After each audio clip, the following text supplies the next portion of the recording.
Bismillahirrahmanirrahim. Alhamdulillahirrabbilalamin. Wassalatu wassalamu asrafil anbiya'i wal mursalin wa ala alihi wa sahbihi ajmain. Amma ba'du. Pertama-tama, marilah kita semua panjatkan puji syukur kehadirat Allah Subhanahu wa taala yang telah melimpahkan rahmatnya kepada kita semua. Tak lupa salawat dan salam semoga tercurah kepada junjungan kita Nabi Muhammad SAW serta kepada keluarga dan sahabat-sahabatnya yang mulia. Marilah kita bersama-sama menjelajahi petunjuk hidup yang agung ini. Udah 1 tahun sejak operasi banjir Al-Aqsa, militer Zionis Yahudi terus melancarkan serangan biadab dan keji. Mereka terus-menerus melakukan genosida terhadap penduduk Gaza, Palestina. Dunia menyaksikan kejahatan entitas Yahudi ini dalam melakukan pemusnahan penduduk Gaza, serta kejam mematikan diarahkan kepada warga sipil yang bukan anggota Hamas, perempuan, anak-anak, orang tua, medis, atau jurnalis. Hancur lebur. Jelas, Zionis Yahudi melakukan penghancuran secara sengaja dan sistematis terhadap penduduk Gaza.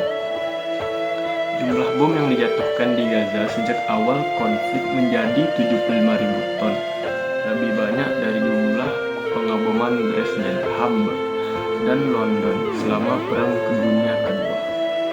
Kekuatan ledakan yang dihasilkan dari pengobaman ini serta dengan 46 kali lipat dari bom nuklir yang dijatuhkan di Hiroshima, Jepang.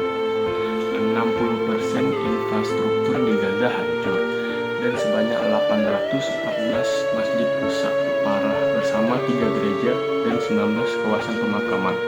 Lebih dari separuh rumah sakit juga hancur dan 564 sekolah rusak berat. Berbagai situs sejarah termasuk gereja yang usianya ratusan tahun juga ikut dihancurkan Zionis Yahudi. Korban terbunuh, terluka, dan hilang nyaris menembus angka 150.000 penduduk dalam 365 hari. Sebanyak 69 korbannya adalah wanita.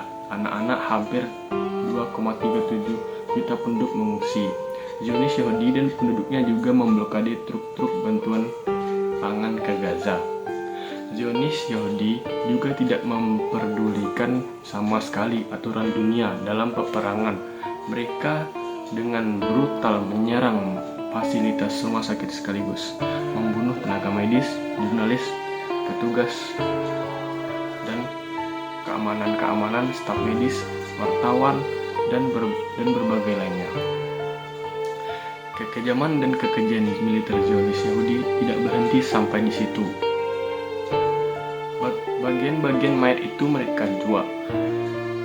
Bukan hanya umat muslim yang menderita, warga Kristen juga ikut menderita. Keadaan ini mencemaskan para pemuka agama Kristen bahwa umat mereka akan punah di Gaza akibat tewas atau mengungsi ke tempat lain. Militer Zionis Yahudi juga mengarahkan serangan mereka ke wilayah Palestina, kawasan Lebanon, Suriah, dan Yaman mulai diserang lagi dengan alasan membela diri. Kembalinya banyak warga sipil menjadi korban menjadi sejumlah pelajaran. Di balik kekejaman seorang Zionis Yahudi terhadap kaum muslim ada sejumlah pelajaran penting untuk umat. Yang pertama, kebenaran firman Allah Subhanahu wa taala tentang sifat kaum kafir dalam memenuhi kaum muslim, di antaranya ya Aba Zarrin innaka dhaifun wa innaha amanatu wa inna yaumal qiyamati hizyun wa nadamatu illa man ahazaha bihaqqiha wa addal ladzi alaihi fiha. Orang-orang kafir itu sebagian mereka menjadi penolong bagi sebagian yang lain. Jika kalian tidak melaksanakan perintah Allah untuk saling melindungi, niscaya terjadi kekacauan di bumi dan kerusakan yang besar. Quran Surah Al-Anfal ayat 73. Umat menyaksikan menginstruksikan negara-negara kafir seperti Amerika Serikat, Jerman, Prancis, dan Inggris terus-menerus mengirimkan bantuan keuangan dan persenjataan kepada Zionis Yahudi untuk menghancurkan Gaza. Pada akhir September lalu, misalnya Zionis Yahudi menerima paket bantuan militer dari Amerika Serikat yang totalnya mencapai 8,7 miliar dolar Amerika Serikat. Bantuan ini diberikan setelah militer Zionis Yahudi membombardir kawasan Lebanon. Sebelumnya, AS juga mengirimkan bantuan persenjataan sebesar 1 miliar US dollar kepada Zionis Yahudi. Dalam ayat tersebut, Allah juga mengingatkan akan kerusakan besar yang terjadi jika umat muslim tidak melaksanakan perintahnya. Illa taf'aluna takun fitnatun fil ardi wa fasadahu kabir. Jika kalian tidak melaksanakan perintah Allah untuk saling melindungi, niscaya akan terjadi kekacauan di bumi dan kerusakan yang besar. Quran Surah Al-Anfal ayat 73. Imam Ali Ash-Shabuni dalam tafsirnya menjelaskan maknanya, jika kalian tidak melakukan apa yang telah diperintahkan kepada kalian, yakni memberikan loyalitas kepada orang-orang beriman dan memutuskan hubungan dengan orang-orang kafir, maka terjadi di bumi fitnah yang besar dan kerusakan yang masif. Genosida dan penghancuran kawasan Gaza yang terjadi hari ini tidak lepas dari sikap para penguasa muslim, terutama para pemimpin Arab. Mereka malah memberikan loyalitas kepada para penguasa negara-negara barat yang mendukung kekejaman Zionis Yahudi. Sebaliknya, nyaris tidak ada pembelaan dari para penguasa muslim itu untuk kaum muslim di Gaza, kecuali hanya retorika dan logistik ala kadarnya. Yang kedua, makin tampaknya sikap pengecut dan kekalahan kaum Zionis Yahudi. Seorang militer, mereka yang bertubi-tubi mengerahkan berton bom, memperlihatkan ketakutan mereka dalam menghadapi kaum muslim. Mereka tidak berani melakukan serangan langsung terhadap para pejuang muslim karena tahu akan mengalami kekalahan. Sikap pengecut itu terlihat dari jumlah eksekusi yang dilakukan militer Zionis Yahudi terhadap warga sipil seperti tawanan, anak-anak, wanita, lansia, bahkan penyandang disabilitas. Namun mereka kocar-kacir ketika menghadapi serangan balasan dari para pejuang muslim. Dia merengek butuh bantuan tambahan untuk menghancurkan Gaza. Pemerintah Zionis Yahudi semakin menyadari bahwa mereka telah jatuh dalam peperangan yang telah menyebabkan kerugian besar secara ekonomi dan juga militer. Benarlah firman Allah Subhanahu wa taala yang mengungkapkan mental sampah dan pengecut mereka. Firman-Nya adalah Qalu ya Musa inna lan nadkhulaha abadan ma damu fiha fa azhab anta wa rabbuka faqatila inna hahuna qa'idun. Mereka berkata, "Hai Musa, kami sekali-kali tidak akan memasuknya selamanya selagi mereka ada di dalamnya. Karena itu, pergilah kamu bersama Tuhanmu dan berperanglah kamu berdua. Sungguh, kami hanya akan duduk menanti di sini saja." Quran Surah Al-Maidah. Yang ketiga, Allah Subhanahu wa taala memperlihatkan ketegarannya kaum muslimin Gaza dalam menghadapi serangan demi serangan brutal Zionis Yahudi. Di balik duka karena kehilangan harta dan keluarga, dunia menyaksikan ketegaran kaum lelaki, perempuan, bahkan anak-anak. Mereka tetap menjalankan sholat, membaca Al-Quran, termasuk mengerjakan saum Ramadan. Kekejaman yang mereka alami tidak membuat mereka berbalik meninggalkan Islam. Sebaliknya, iman mereka kian teruji. Mereka semakin yakin bahwa semua adalah milik Allah dan akan kembali kepadanya. Yang keempat, lewat krisis ini, umat bisa melihat sifat asli para penguasanya. Mereka egois, pengecut sekaligus pengkhianat.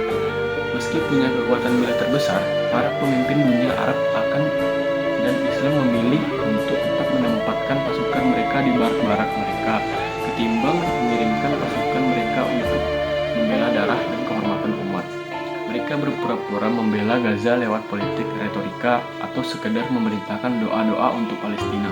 Bahkan sebagian dari penguasa itu justru melarang khutbah, ceramah, dan simbol-simbol perlawanan terhadap Zionis Yahudi. Seolah-olah Muslim Gaza bukanlah seorang seiman yang wajib mendapatkan pertolongan. Mereka telah diperintah Allah Subhanahu wa taala dan Rasulnya. Seperti hadis satu ini mengatakan, Al-muslimu akhul muslima la yazlimuhu wa la yuslimuhu. Muslim itu adalah saudara bagi muslim yang lainnya, tidak boleh menzolimi dan tidak boleh membiarkan saudaranya itu dizolimi. Hadis riwayat Muslim. Hanya jihad dan khalifah. Penderitaan Gaza tidak akan pernah diselesaikan oleh PBB, Liga Arab maupun OKI. Juga tidak ada satupun pemimpin dunia Islam yang punya etikat menolong secara tuntas Gaza. Problem di Gaza juga tidak akan bisa selesai dengan cara diplomatik, apalagi perdamaian. Proposal solusi dua negara sama saja dengan mengkhianati Gaza dan mengakui penjajahan kaum Zionis Yahudi di sana. Solusi yang diperintahkan Allah Subhanahu wa taala untuk menyelesaikan persoalan ini hanyalah jihad dan khilafah. Allah Subhanahu wa taala dengan jelas memerintahkan jihad untuk melawan kaum agresor yang memerangi dan merampas wilayah kaum muslim. Allah Subhanahu wa taala berfirman, "Aftaluhum haitsu saqiftumuhum wa akhrijhum min haitsu akhrajukum." Perangilah mereka, kalian di mana saja kalian menjumpai mereka, dan usirlah mereka dari tempat mereka telah mengusir kalian. Quran Surah Al-Baqarah. Haram hukumnya berdamai dengan kaum-kaum penjajah dan menerima eksistensi mereka di tanah air kaum muslim.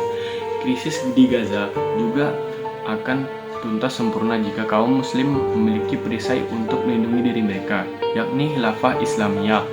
Padahal Rasulullah Subhanahu wa taala telah bersabda, "Innamal imamu junnah." Sungguh, iman khilafah itu adalah perisai pelindung umat. Hadis Al-Bukhari dan Muslim. Khilafah inilah yang akan mengerahkan pasukan untuk mengusir kaum Zionis Yahudi dari Palestina dan menghukum mereka. Dulu Rasulullah SAW pun sebagai kepala negara Islam saat itu pernah mengusir kaum Yahudi dari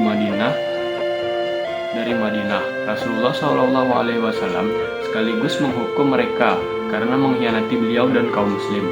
Maka dari itu, bangkitlah wahai para kaum muslim. Kita adalah anak cucu Salahuddin Al-Ayyubi. Dalam darah kita mengalir seperti jihad mengusir penjajah. Kaum muslim dulu berhasil mengusir pasukan salib dan kembali menyucikan tanah Palestina. Sekarang saatnya kita kembali melaksanakan perjuangan untuk mengusir kaum Yahudi dan menolong saudara seiman. Rasulullah SAW bersabda, "Man mata walam yaghzu walam yuhiddis nafsahu bihi mata ala syu'batin min nifaqi."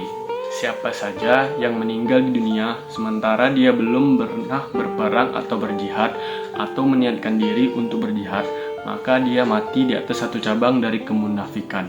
Hadis riwayat Muslim. Mungkin itu saja yang dapat saya ceramahkan hari ini. Sekian, terima kasih. Assalamualaikum warahmatullahi wabarakatuh.